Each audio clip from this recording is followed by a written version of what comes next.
Alright, fresh update tayo mga ka-tech vlog, and for today's video, this is another good news to our government personnel, of course including our teachers. So welcome back to Nantech Vlog. Nagbabalik ang inyong Nantech Vlog for this update. At ito nga mga ka-tech vlog, this is a budget circular dated December 12, 2024.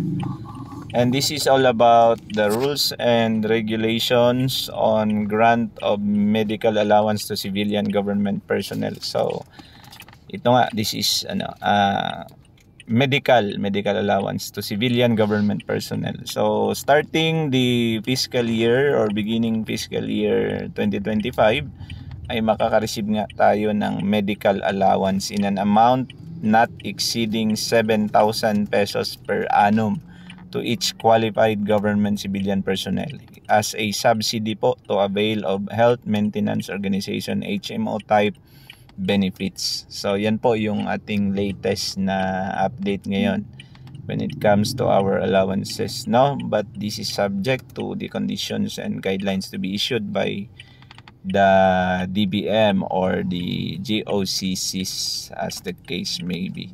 So it is also stipulated that the medical allowance shall be categorized under the standard allowances and benefits component of the total compensation framework embodied in Congress Joint Resolution number 4 series of 2009 and RA number 11466. So yan yung paabangan natin sa fiscal year 2025. So kung nakatulong ito sa inyo at naging updated kayo mga ka-tech vlog, share na natin sa ating mga kasamang government employees and personnel. Thank you so much for watching and see you around.